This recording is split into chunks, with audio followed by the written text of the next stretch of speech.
The great hall of the Galactic Council stood silent under the artificial glow of twin suns pouring through the transparent dome above the assembly chamber. In that silence, leaders of more than 30 species sat around a wide circular table, carved from black stone mined on a forgotten asteroid where the first council had once met. Now those same stones witnessed another fragile gathering as war loomed just beyond the stars. The tension in the room was thick not because of raised voices or heated arguments, but because of what had not yet been said. No one dared speak the truth that sat like a weight in the center of the table. The peace was all ready. Broken human advisor Lena sat upright among them, wearing the Earth delegation's simple Navy uniform. She studied the faces of the other diplomats, the scaled one from the Rylax Dominion, whose eyes never blinked, the tall skeletal ambassador of the Uran Collective, whose fingers moved constantly like a nervous spider, and the motionless stone-skinned representative of the Vaulter who hadn't spoken since arriving. Lena knew they all saw Earth as young, idealistic, and perhaps foolish. But she also knew something they didn't. Humanity had come here not just to talk, but to prepare for whatever came. Next, Commander Ryan stood beside her, arms folded, a silent presence in the corner of the chamber. He was not here to speak unless asked, and even then his words would be few. He was a soldier, not a diplomat, and he carried the weight of 1,000 unread reports from the frontier. Outside this chamber, troops were not waiting. They were moving. They were assembling. They were preparing for the moment these talks collapsed. Far away on the outer edge of colonized space, the human outpost on Delta 47 remained dark under a blood-colored sky. Captain Elias watched the horizon through the dust-streaked window of the command tower. There were shadows out there, shadows that moved like fog and never stepped into full view. His second-in-command, Lieutenant Mira, stood behind him, quietly scanning a data pad while the low hum of the power generators filled the room. They say we're still in negotiations, Elias said after a long silence. But tell me, Mira, do you believe that? No, sir, she replied. They've already decided. This is just the part where everyone pretends a little longer. The scanner lit up with several blinking dots, not yet inside the exclusion zone, but closer than yesterday. The alien fleet across the border had stopped hiding. Elias could almost feel them watching. He turned away from the window, his jaw tight. The orders were clear: hold the line, don't provoke, don't retreat. But he knew what would happen when the first shot was fired, and someone would fire. Whether by accident or design didn't matter now. Back in the council chamber, Lena stood up, her voice calm, but carrying far across the silent dome. Members of the council, we do not come to you in weakness but in hope. We have held our fire while our colonies were threatened. We have pulled back while our people were pushed. We have listened while our allies begged for help. And still we came here to talk. Some of the diplomats shifted uncomfortably. One or two nodded slightly. Most remained still. The ambassador from the coalition finally leaned forward, his voice smooth like polished metal. Earth speaks of peace yet builds fleets. Earth speaks of restraint yet arms its borders. If Earth seeks calm, it must first disarm. Lena shook her head slowly. We will not disarm while your forces gather near our settlements. We will not surrender while your fleets patrol our skies. Peace is not weakness. Restraint is not surrender. And if you mistake it for that, then we are wasting time. Commander Ryan glanced toward the gallery above, where neutral observers from dozens of species watched in silence. Among them were scholars, traders, artists, and refugees. Some came from burned planets, others from systems still holding on to hope. They all understood something the council had forgotten. War was not distant. It was already at their door. A quiet beep sounded in Ryan's earpiece. He tilted his head slightly, then gave Lena a brief nod. She did not flinch, but inside her pulse quickened. A coded message from Fleet Command, a single word. Stand by on Delta 47. Captain Elias received the same message. He stared at it for a moment, then looked up at the horizon again. The shapes had grown bolder. Lights flickered among the distant hills. Drop ships, perhaps, maybe even mobile artillery. He didn't need to guess. He just needed to be ready. Lieutenant Mira spoke up softly. Commander, if they breach the outer marker, then we respond. Elias said, we protect the colony and our people. No matter what the council says. In the high dome above the council floor, the artificial sky began to dim, slowly shifting to twilight. The system's real suns were setting somewhere behind the outer walls of the station. Lena felt the symbolism sink into her like a stone. The day was ending. Talks were stalling. The galaxy outside this station was waiting for an answer, and if one didn't come soon, it would take one by force. She looked around once more at the faces in the chamber. Some were watching her closely now. Others were already mentally elsewhere, perhaps checking messages from their own governments, waiting for orders to withdraw or attack. The council had always been a fragile thing, built on the idea that cooperation could keep violence at bay. But ideas only last as long as the people who believe in them. Humanity believes in peace, Lena thought, but we are not afraid of war. As the session was called into recess, and the members began to file out in stiff silence, Commander Ryan stepped beside her. They're stalling, he said, and they're watching what we'll do when it breaks. Let them watch, Lena replied. When the silence ends, we'll speak in a way they'll understand, and far away on a silent hill under a red sky, Captain. Elias raised his binoculars as the enemy fleet lit up the clouds with movement. He did not speak, he did not shout, he simply waited. Humanity was holding its breath, and across the stars the galaxy watched with it, the dust over. Delta 47 was thicker than usual that morning as the twin moons dipped low behind the jagged hills surrounding the outpost. The sky held a strange color like bruised steel, dark and waiting. Captain Elias stood at the outer perimeter, his boots sinking into the dry soil as the wind swept fine grains against his visor. The sensor towers behind him clicked and hummed, quietly marking distant movements, but not yet raising alarms. The enemy knew how to move just outside detection range, how to provoke without crossing the final line. Every time a shadow shifted or a flicker of light danced along the ridge, the soldiers of Outpost 47 turned their eyes east with hands near triggers, but no one fired, not yet inside. The command center, Lieutenant Mira, reviewed the overnight reports. Patrol drones spotted troop movement near the neutral zone, more organized than yesterday, more deliberate. The pattern was forming, but not complete enough to claim it as hostile. She knew what this was. She had seen it before, a strategy of pressure. Slow steps forward, watching to see who would blink first. The enemy was baiting them, testing resolve, poking at the outer layer of discipline that held the human garrison in place.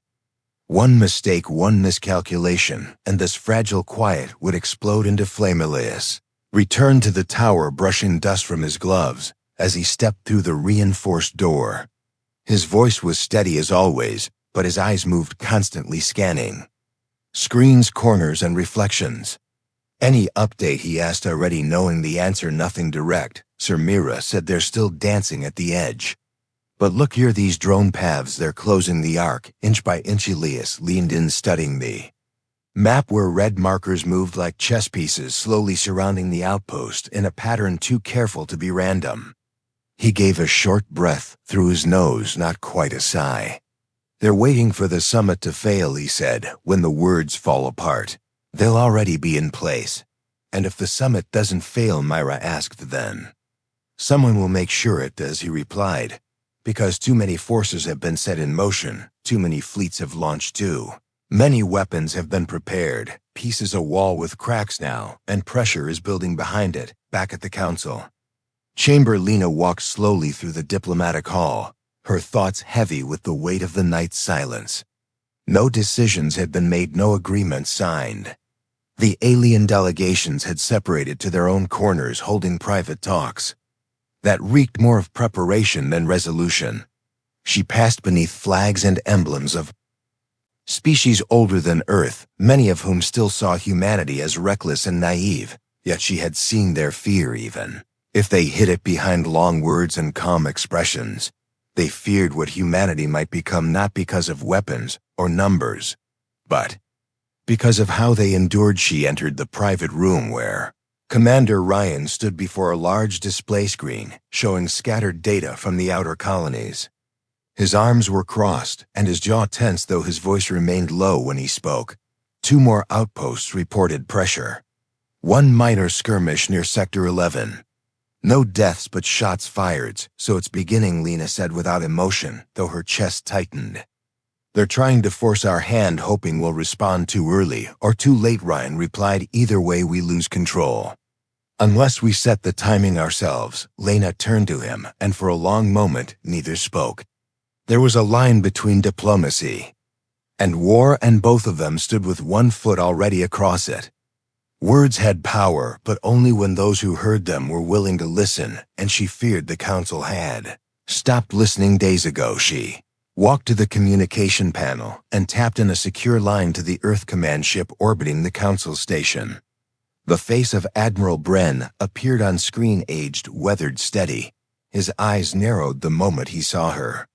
Ready to proceed, he asked. Not yet, Lena said, but prepare all outer garrisons to receive new orders. If the council fails in the next session, Earth will move to secure all human settlements with or without permission. The Admiral gave a slow nod, and the line went dead far from the council and the stars that watched in silence. Captain Elias stood again at the perimeter where the sensor array now showed several blips approaching the outer buffer zone. Dust clouds rose behind them, engines low and steady. A formation of troop carriers clearly marked, yet deliberately off the direct path, as if pretending to pass by. His earpiece crackled with voices from the forward patrol. Visual contact confirmed. Multiple units crossing the 4th marker. Elias narrowed his eyes and spoke into the mic. Maintain position. Do not engage, but track every movement. Alert the medbay prep emergency stations. This could turn fast. Mira stood beside him, watching the distant shapes through binoculars. You think they'll cross the line today? I think they want us to fire first, Elias replied, because then they get to call us the aggressors and frame it as defense. But we won't give them that, even if it costs us ground. And if they don't stop, she asked, then we hold and hold again until the order comes. And if it doesn't come, then we make the call. Ourselves. The sun on Delta 47 was now a dull orange disk, barely cutting through the thick dust clouds as soldiers along the trench lines checked weapons, watched the horizon, and waited.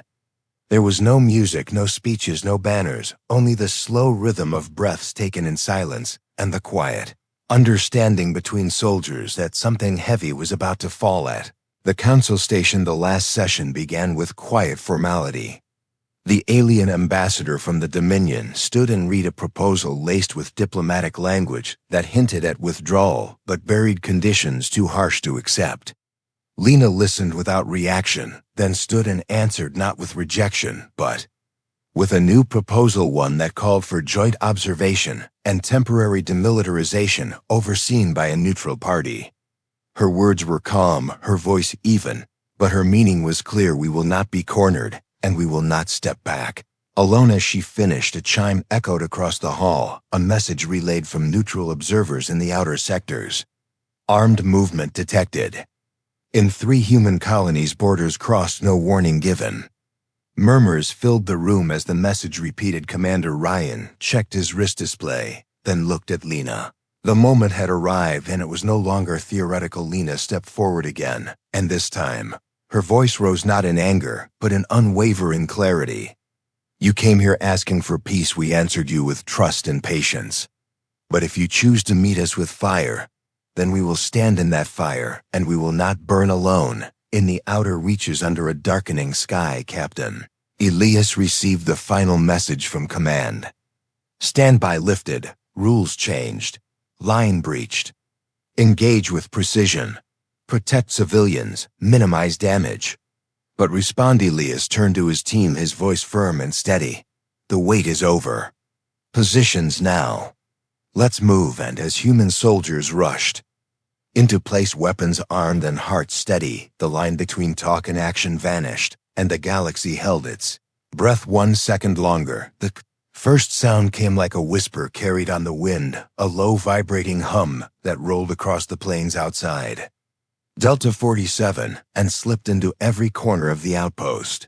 The kind of sound that made even trained soldiers pause for half a second.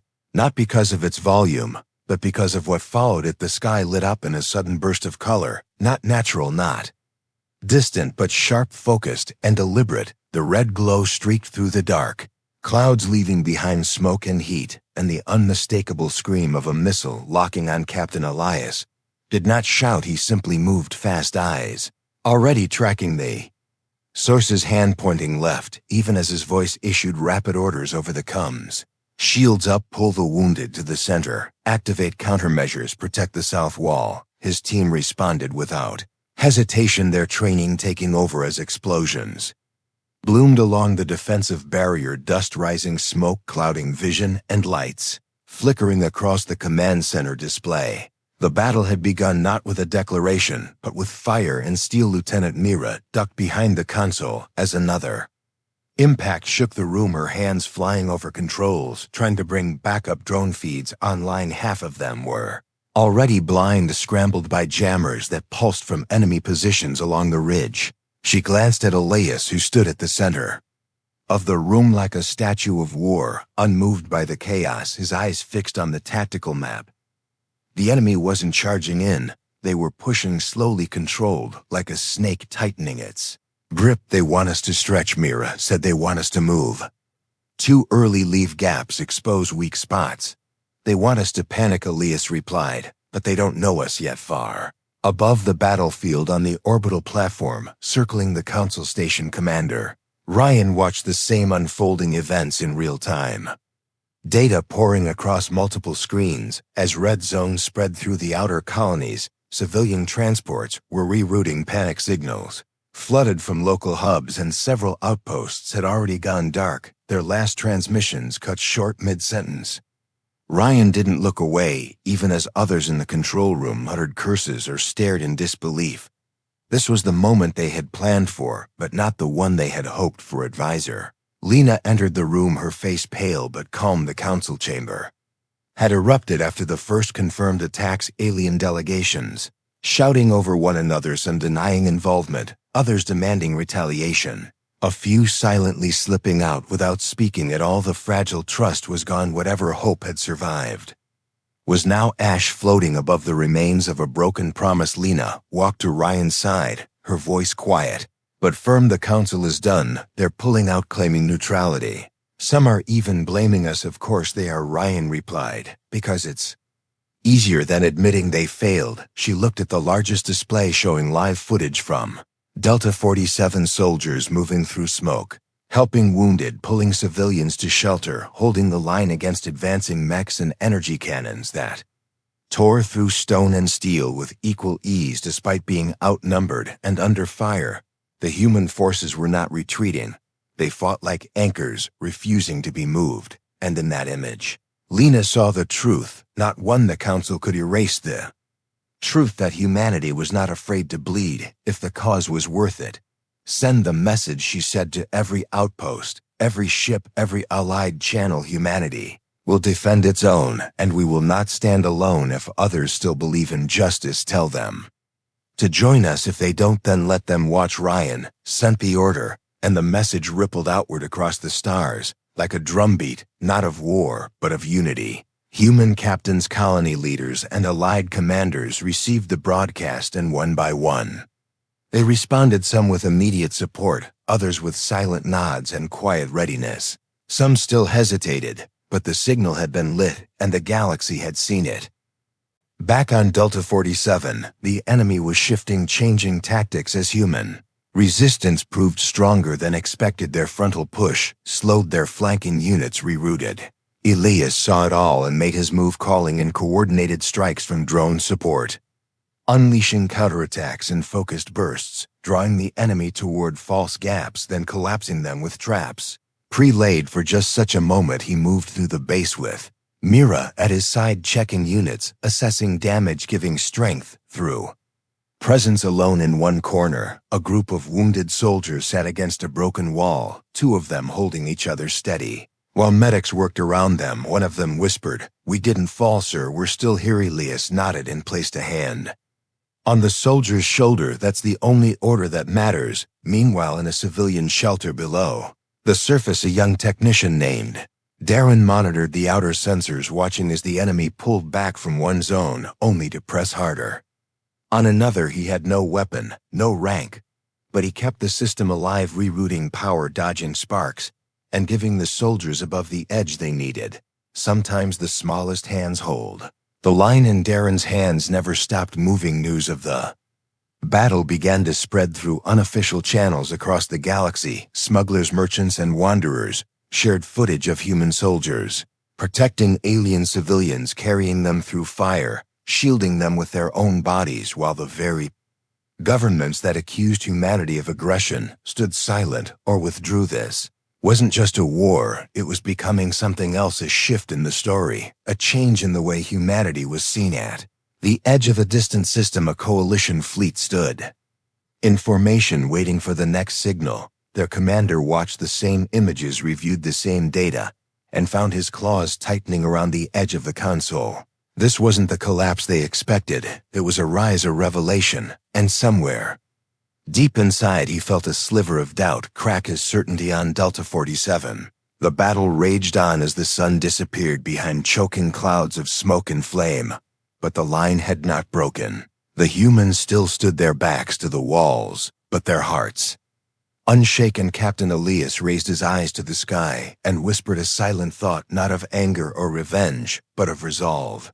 "We're still here, we're not done." And across the stars, the silent watchers began to wonder if perhaps humanity was not just another species to be judged, but a force to be reckoned with, a force that did not start the fire, but would endure it until peace or until victory. The flames still burned across the shattered edge of Delta 47, but now they burned behind the advancing human lines, not in front of them. The storm that had threatened to consume the outpost had been pushed back inch by inch, and now the soldiers who had once stood on defense were moving forward, not as conquerors, not as destroyers, but as guardians, clearing ground, rescuing civilians, both human and alien alike, and securing paths for safe evacuation. What had started as survival was now turning into something more, a message carried not through words but through action. Captain Elias moved through the battlefield with his team, their armor scorched, their faces covered in dust, but their eyes focused. With every cleared building, every rescued family, every wounded ally pulled to safety, humanity sent a signal louder than any broadcast. They would not allow innocent lives to be the cost of silence, not even the lives of those who once called them rivals, because there were still things worth protecting, and that belief made them strong. Lieutenant Mira coordinated with nearby units, her voice calm as she guided both drones and ground squads through narrow passages filled with debris, smoke rising, and visibility dropping by the minute. A collapsed structure had buried several colonists, most of them non-human, and while enemy snipers still picked at the edges, Mira refused to abandon the site. Under her direction, machines lifted stone panels while soldiers formed a protective wall around the rescue operation. Not one of them questioned the choice, not one asked who those people were, only that they were alive and needed help. Elias paused near a makeshift aid station, where a medic was tending to a young alien child. Its skin pale and eyes wide with fear, the mother sat nearby, clearly injured, but holding onto her child as if letting go would mean the end. Elias knelt beside them, his voice quiet and steady. "You're safe. Now no one here will hurt you. We're getting you out of here." The mother did not understand his words, but she recognized his tone and nodded slowly, tears cutting lines through the dust on her face. Far above, in the command ship orbiting the sector, Commander Ryan reviewed the shifting maps. The red zone slowly retreating, the blue expanding, controlled and efficient. The enemy was not retreating in panic. They were repositioning, but the change in momentum was clear. For the first time since the conflict ignited, humanity was not just holding ground, they were reshaping the battlefield, and doing so with restraint. Not one hostile zone had been turned into a graveyard unless absolutely necessary. Civilian corridors where secured enemy weapons were destroyed, not stolen, and surrendering fighters were offered safe detainment. The galactic audience, watching through hundreds of unofficial channels, saw what many in power still denied. Advisor Lena stood in the middle of the communications center, her voice echoing across the interstellar network as she spoke live to any system still listening. This is not a message of conquest. We are not here to claim territory or settle old debts. We are here because people are in danger and no one else came. We called for peace. We asked for unity. When that failed, we did not run. We stood. Now we move because we must, but not to destroy, to protect. If you hear us and believe there is still value in justice, then join. U.S. not under our flag, not under our command, but beside us, side by side, not as humans and aliens, but as people. Speech spread like a quiet fire, carried by traitors, relayed by rebels, amplified by citizens who no longer trusted their own leaders. It did not speak of war, it spoke of hope. And it hit harder than any missile in dozens of systems. Messages began pouring in, small fleets offering assistance, medics from neutral sectors, volunteers from abandoned stations, even a few old enemies stepping forward, not to apologize, but to help, because the ground was shifting, not in power, but in principle and humanity. Stood at the center of that shift, Captain Elias received word that another refugee convoy had been located stranded near the eastern ridge, low on supplies and surrounded by hostile scouts. He didn't wait for backup. He led a unit of 10 soldiers directly through the narrow valley, between cliffs known to be unstable, but faster than the main roads. With him went a technician named Darren, the same quiet young man who had kept the base sensors alive during the worst of the siege. Elias had requested him personally, knowing that the cliffs had old mining tunnels that could be used as a shortcut if open. Darren had said nothing, just nodded, gathered his tools, and followed. The trip was dangerous. The enemy had laced the path with small traps meant to slow, not kill, psychological warfare meant to delay and frustrate. But the human unit kept moving, clearing hazards, lifting fallen rocks, and navigating old tunnels that groaned with age but held strong enough to carry them through. When they emerged on the other side, they found the convoy as described. Frightened, tired, and barely shielded, a mix of species, young and old, huddled together around broken cargo haulers. Several turned to run, fearing attack, until Elias stepped forward, weapon lowered, hands open, and said, "You're safe, you're not alone."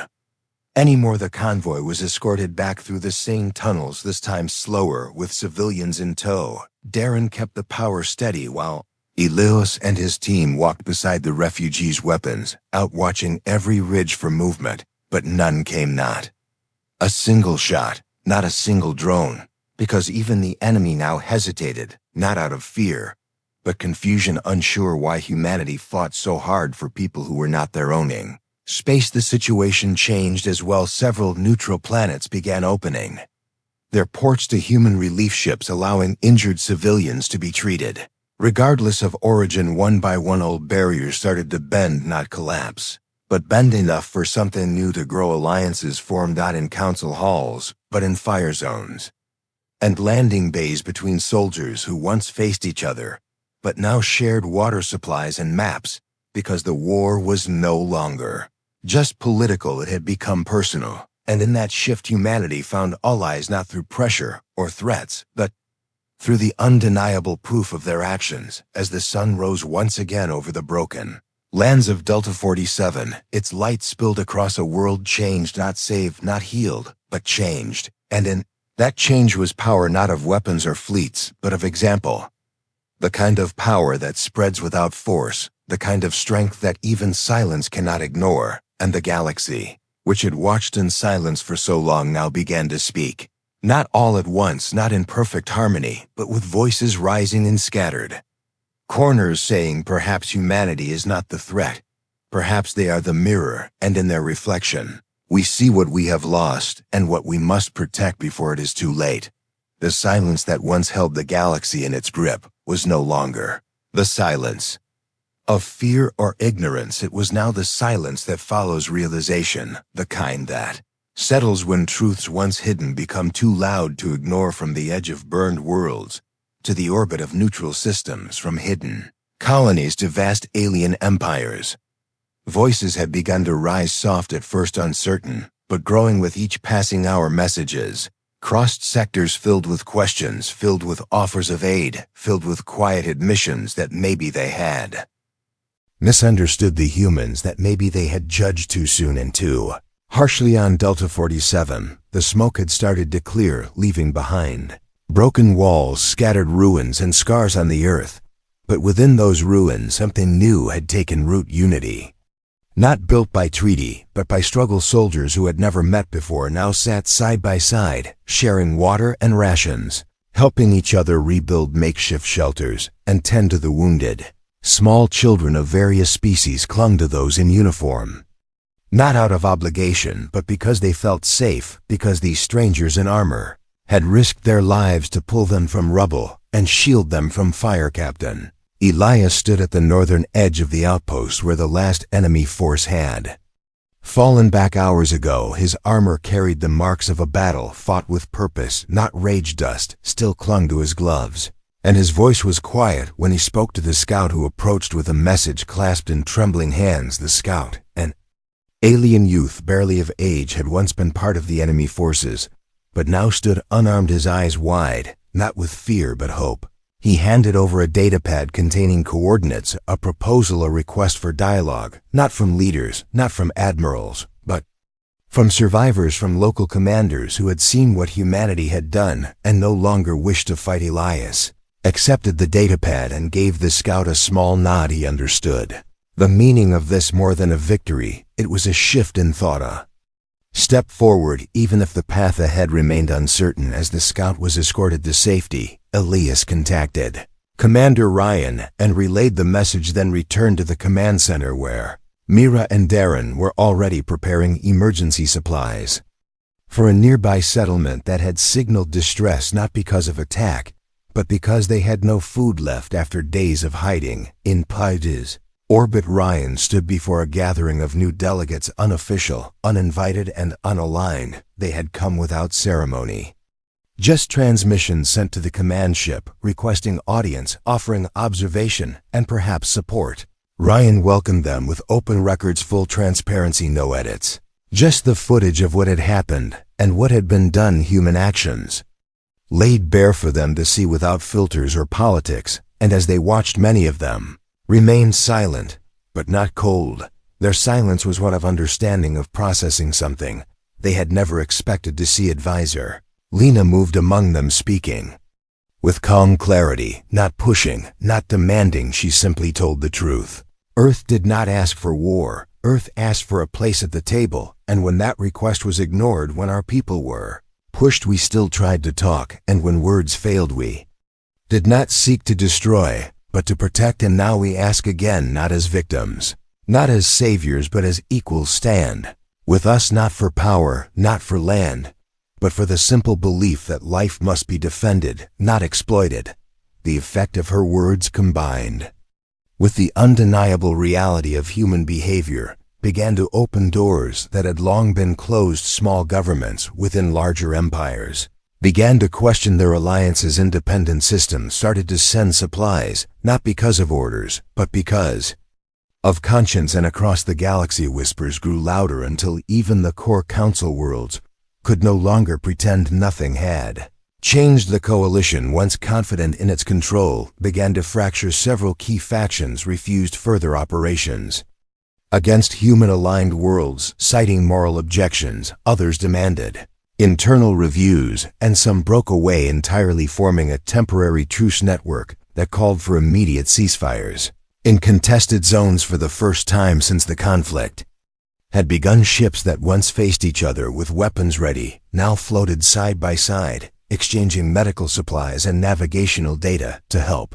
evacuate refugees from former battlegrounds. On Delta 47, Elias stood near the main transport platform as the first peace envoy landed, not military, not diplomatic, but communal leaders, bringing offerings of food, clean water, medical gear, and an invitation to begin local peace talks. Their faces carried the weight of loss and the hope of healing, and when they stepped forward, Elias met them not with suspicion, but with outstretched hands and a voice that simply said, "Let's talk." In the days that followed, the fighting slowed and then stopped, at first in small pockets, then across entire sectors, where joint patrols were established made up of mixed teams, ensuring aid reached those who needed it.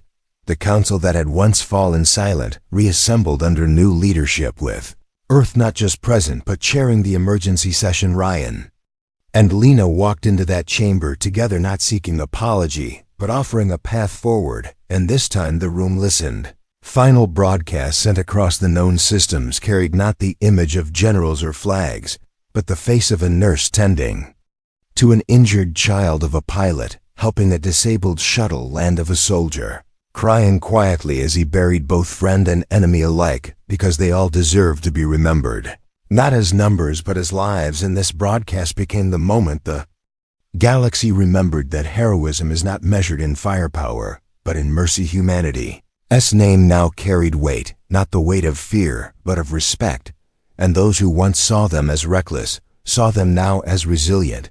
Those who once thought them unstable now called them unwavering. And while not every system embraced them, not every voice praised them, the silence had broken, and in that break a new voice had emerged, one that refused to be silenced again. Captain Elias watched the first convoy of peacekeepers leave Delta 47, heading toward nearby worlds still in need. His hand rested on the railing of the tower, and beside him, Mira stood quietly, Darren nearby checking power readings, all of them tired, but standing strong. The sky above was no longer choked with smoke, but clear for the first time in weeks, and the sunrise cast golden light across the rebuilt outpost. Commander Ryan returned to Earth with Lena at his side, their presence welcomed not with parades, but with simple gestures. Citizens standing in silence, holding candles, lighting the streets, not to celebrate war, but to honor peace and those who made it possible. And far beyond Earth, across the stars, new stories began to take shape, not of destruction, but of courage, of compassion, and of a species that did not rise by crushing others, but by lifting them. The end. Humanity had not won by shouting the loudest or striking the hardest. They had won by standing when others fell, by protecting when others fled, by believing when others doubted, and the galaxy would never be the same again. The end.